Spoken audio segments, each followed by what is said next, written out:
Hey, how you doing there? Welcome back to Babylon Talmud. Today we're studying Daf Nun Tes, Daf 59 of Masechta Gittin. Yeah, I believe that is what we are studying. I'm just confirming. Yep, Nun Tes of Masechta Gittin. Friends, some interesting stuff, my son, is Daf.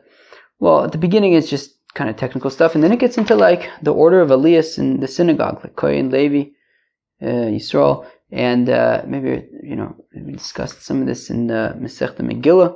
Interesting stuff. Okay, we're gonna start on Daf Nun Tes. It's Friday afternoon, and I'm recording a little bit earlier than I usually record. I'm going to Chutz La'aretz. Mamash right after Shabbos. Mamash Shabbos ends, I hop in a cab. Hopefully I won't miss my flight. I'm going to Chutz La'aretz, and therefore I want to have time to edit as much as I can before I leave, because the internet's a little bit shoddy over there. So hopefully, try to get as much as we can uploaded. Hopefully everything uploaded before I leave. Friends, just a quick trip. I'll be back. I'm only there for like 3 days, I think. Okay. Says the Mishnah on Daf Nun Tes Amud Aleph, but I don't know, almost halfway into the page. Cheresh Romes Venirmos. A cheresh, a deaf mute, can make like hand. What does Rashi say? Rashi says Mashu Romes Biyado Verosho, with his hands and with his head. So he could make signals, he could gesture, and if somebody gestures to him and he sort of accepts it, so that's an acceptance. So he can kind of communicate via gestures, and if communicated to via gestures and he displays acquiescence, or so then that's relevant. And Ben Becerra says that he can also make signals with his mouth. Now this is with regard, what we just said is with regard to movable objects. So you can affect a sale or things like that with movable objects. Hapeutis, young fellows, they could buy, they could sell when it comes to movable objects, not property, not land. Says the Gemara, Rav Nachman says, machlokas b'metaltlin. The machlokas in the Mishnah between the Tanakama and Ben Becerra, the Tanakama who says they can make hand and head gestures but not mouth gestures, and Ben Becerra says they can even make mouth gestures. That machlokas is by metaltlin. Aval begin, but when it comes to giving a get, divrakol biremiza, that can only be affected with hand and head gestures, not with mouth gestures. Pshita the zabis b'metaltlin tanan. After all, the Mishnah only mentioned metaltlin, so ma'odetema af b'metaltlin. Well, maybe what the Mishnah is saying is even by metaltlin. Certainly there's a machlokas by Gittin, but the machlokas is even by metaltlin. Kamash Milan, that no. The machlokas is only by metaltlin, but by Gittin it would have to be hand or head gestures according to everybody. Yikadamri, that those who say Rav Nachman, ki machlokas by metaltlin, kach machlokas begin. Those who say that Rav Nachman actually says that just like there's machlokas when it comes to metaltlin, there's oichet machlokas when it comes to Gittin. The same machlokas for onu b'metaltlin tanan. But what do you mean? Our Mishnah says metaltlin, ema af b'metaltlin. I'll say even by metaltlin. So it's machlokes by Gittin and even by metaltlin. Young fellows are able to effect a buying and a selling when it comes to metaltlin. Vad kamo? How old are these young fellows? Mochi Rav Yehuda Rav Yitzchak. Rav Yehuda signaled to his son Rav Yitzchak. What is the olive say over there? Arav. Okay, said. So Kvar Shis, Kvar Shev, 6, 7 years old. Rav Kana Omar Kvar Shev, Kvar Tamne, 7 or 8 years old. Masnisa Tana Kvar Teisha, Kvar Eser, and Bryce they say 9 or 10. V'lo pligi. All these numbers, there's no machlokas, because at the end of the day, kol chad v'chad lefi churfei v'churfei, right? It depends. Whenever the young fellow is sharp enough to understand that he's affecting an acquisition or a sale, so then it works. Some people it's 7, 8, 9, 10, whatever it might be. V'taimamai. How come these young fellows can affect an acquisition or a sale? Amr Abba Bar Yaakov Amr Yochanan Mishum Kidei Chayev, said he can live, right? I mean, if you have a young fellow who needs to survive and nobody's going to be buying from him or selling to him because he can't actually affect a kinyan, so he's in big trouble. So therefore we say, look, once a young fellow understands what's going on, he can already be involved in these things. He said to the fellow who's on the meltoche, take out clothing for all of the worshippers of Baal. My meltoche, was is meltoche?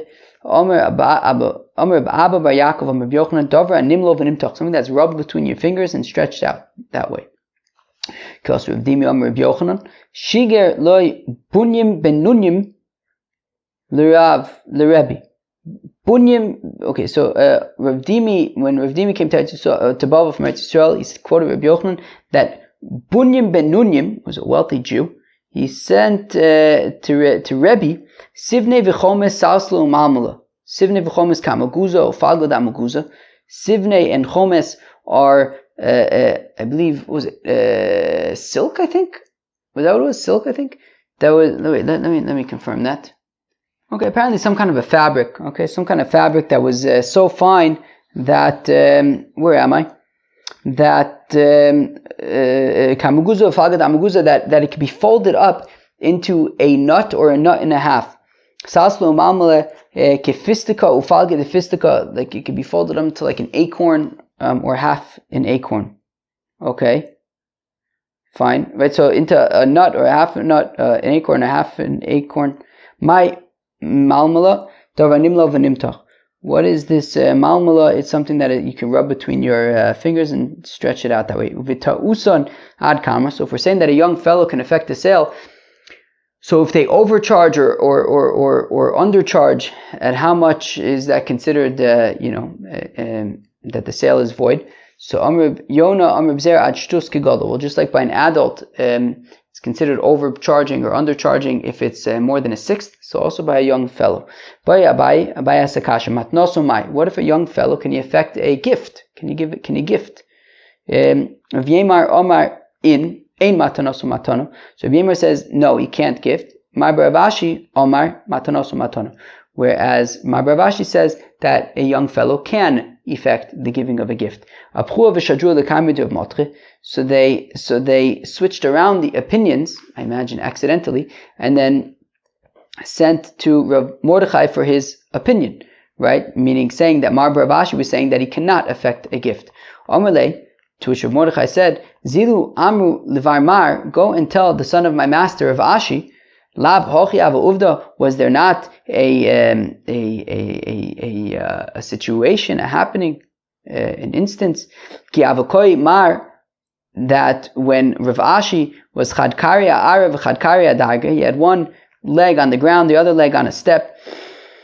And I said to him, matonoso mai, what's with the matone, or the gift of a young fellow? Ve'omar lon matonoso matone, and he says that it is a gift.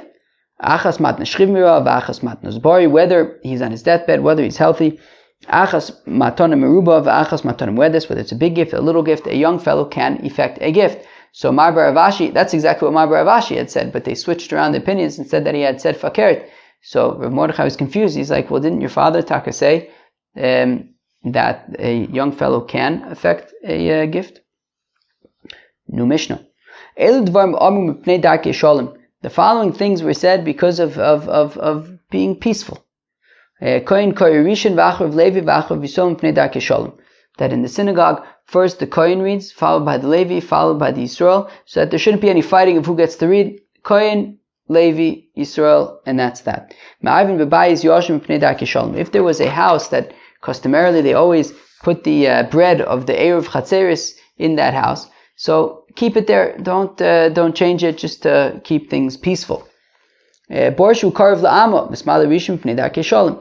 they would do is that if there was a river, so and there were fields that depended on that river for water, so they had these pits, and they would basically dam the water, right? So like there were lots of fields upstream and downstream, and the fields all along the stream would kind of dam the water and direct the water towards their fields, and they had these pits there that they would fill with water, so that just in case the channel dried up, they would have reserves in the pits. So now but the people downstream would get upset that the people upstream, like, you're damming the water, now I don't have any water. So the rule was, look, the order goes that you start upstream and you move downwards, and that's just the rule. So there's no fighting. The people, who are first get to dam it first, and then, did I just say get to dam it first, and then they can kind of get their reserves, and then they undam it, and then they undarn it, and then it goes to the next person, and then the next person. So like there's a specific order so that there's no fighting. Okay. So where are we? Technically speaking, a trap, if you like, trap an animal by its foot or something, technically you don't own it.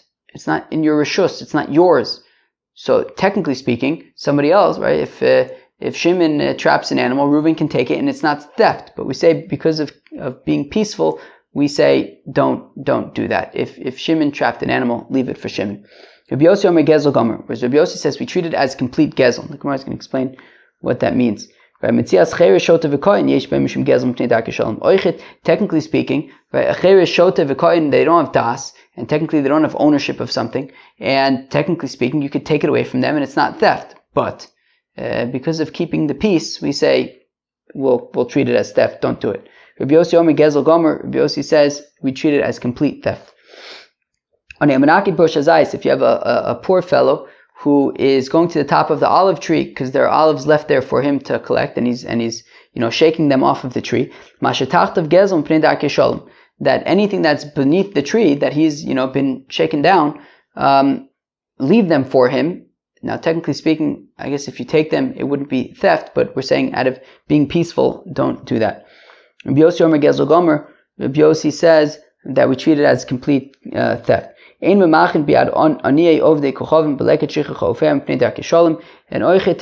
a poor Ovid Kochavim goes to Chaparain from the Leket Shechacha and Peah from a Jewish field, let them do it out of concern for being peaceful.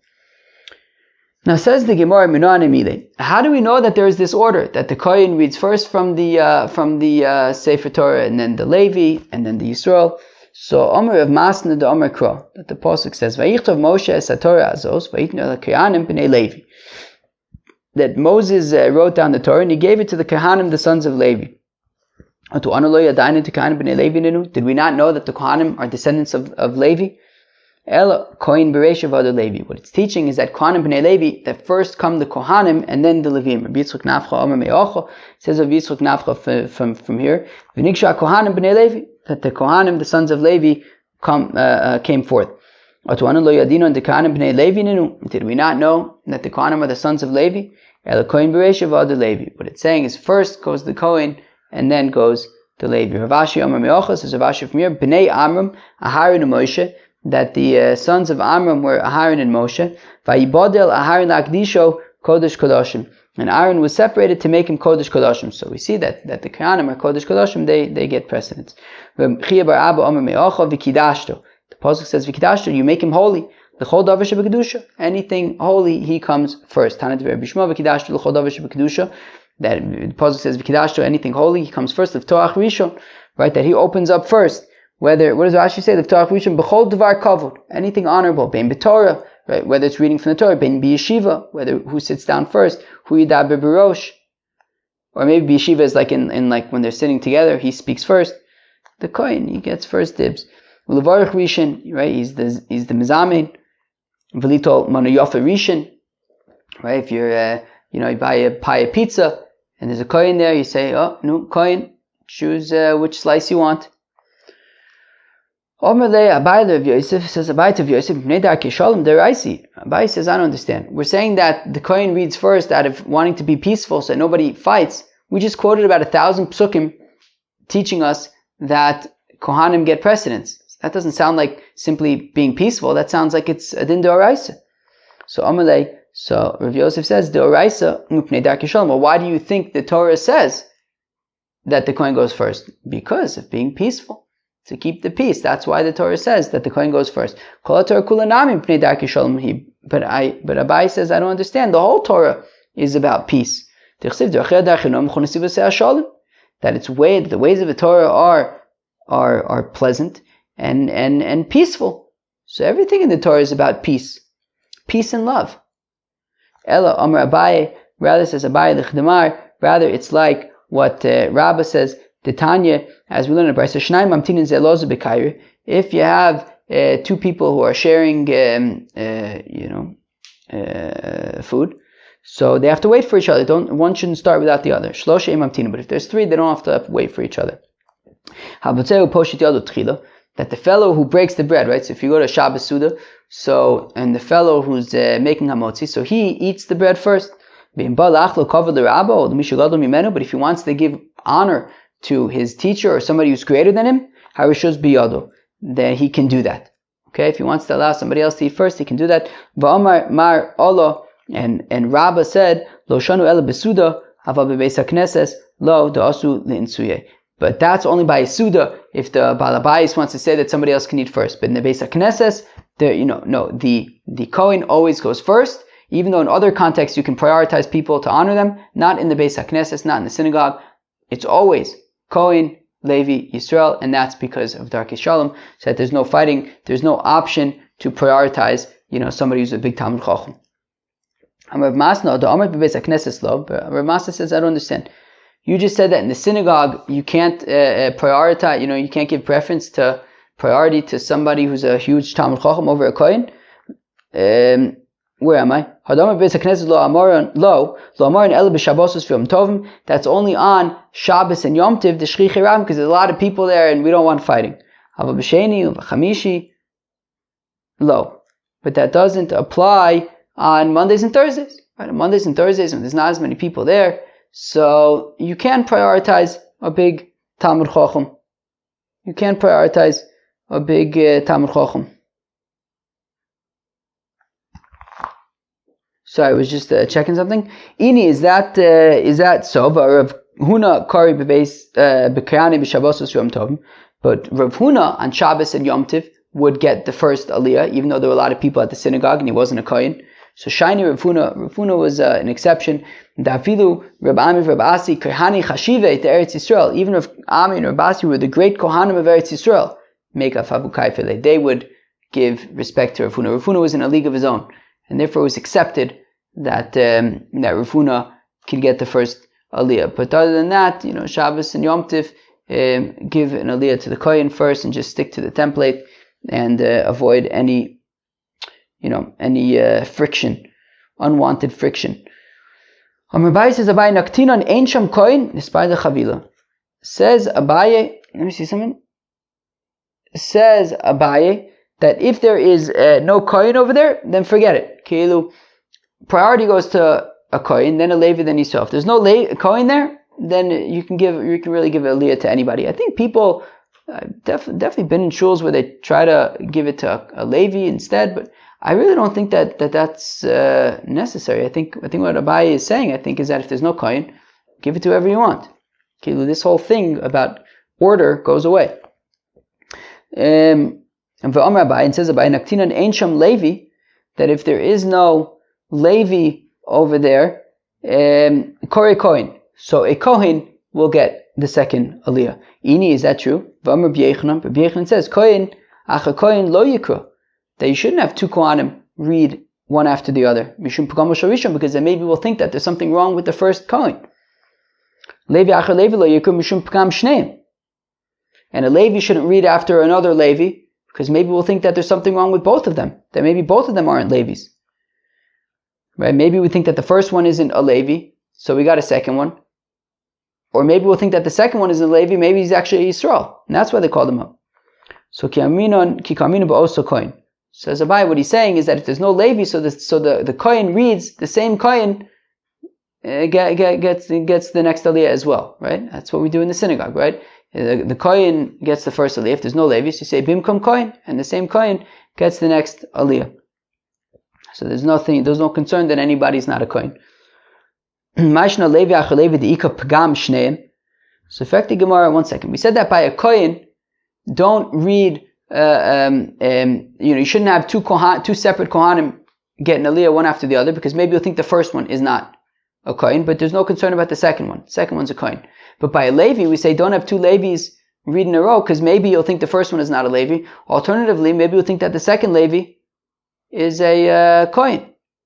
What? No, maybe we'll think that the second Levi is actually a Yisrael. But why don't we say the same thing by a Kohen? Maybe we'll think that the second Kohen is actually a Levi. So the Amrei Chad Minayu Lav Levi. Who? Well, because we say that by a Levi, maybe you'll say that one of the Levim, either the first one or the second one, is not a Levi. But Kohen Acher Kohen Nami Amrei Chad Minayu Lav Kohenu. But don't we say the same thing by a Kohen?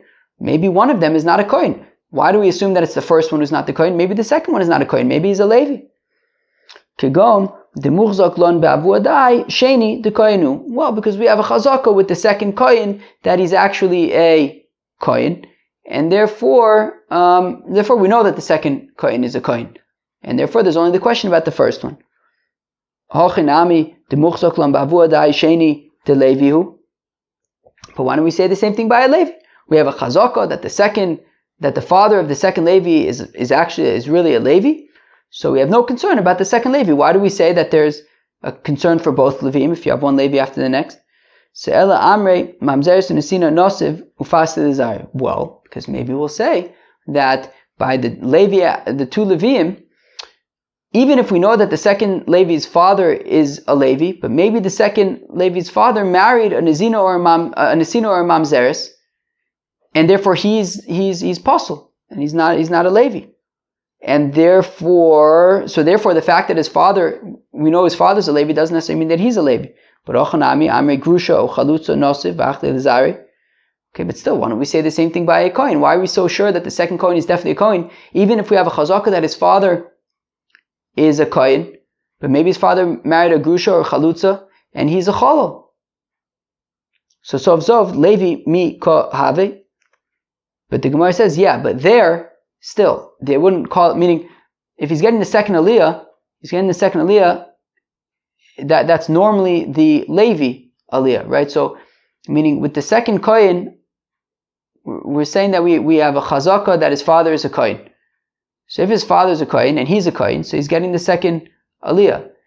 As a Kohen, if his father married a Grusha of a Chalutza, that makes him a Chalal, he's definitely not a Levi, then he shouldn't be getting that Aliyah anyways, right? Meaning, when we have two Kohanim, the concern is maybe the first one was not a Kohen, so therefore we called up the second one. And for the second one, we could say maybe the second one isn't a Kohen, maybe he's a Levi. But we're saying it's talking about a situation where we have a Chazaka that his father is a Kohen. So if we have a Chazaka that his father is a Kohen, he's either a Kohen or he's a Chal. If he's a Chal, then he wouldn't be getting the second Aliyah anyway. So Memele, he's a Kohen. And therefore, the only concern is about the first one, that maybe the first guy wasn't a Kohen. Ulaman. And who are we concerned about that maybe the first guy is not a Kohen? Ili Yoshvin, HaKochazule. If we're concerned about the people in the synagogue, well, they could tell that there were only 3 aliyahs, and they were counting the first Kohen as one of the aliyahs, so clearly anybody there knows that the first Kohen is a Kohen. So Eliyotzin, well, just in case somebody left after the second aliyah, they wouldn't know how many aliyahs were read total. Maybe they read 4. Maybe the first Kohen was not actually a Kohen, and therefore they had to read 3 more. Right? He wouldn't know that, no, they only read 3, and both Kohanim were really Kohanim, so therefore we say, just in case, out of concern for the people who leave early, don't call up 2 separate Kohanim. If there's no Levi, the Kohen who got the first Aliyah gets both Aliyahs. He gets the first and second Aliyah.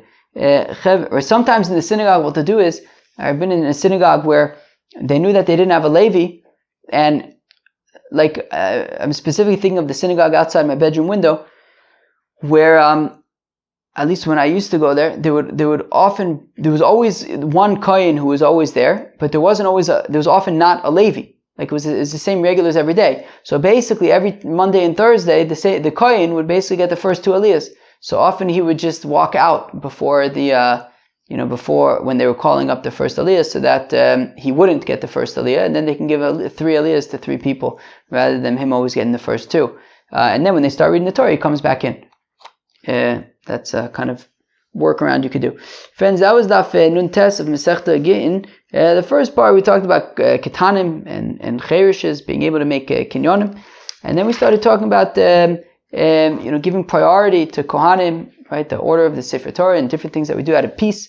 That goes Kohen, Levi, Yisrael, and out of concern for the peace.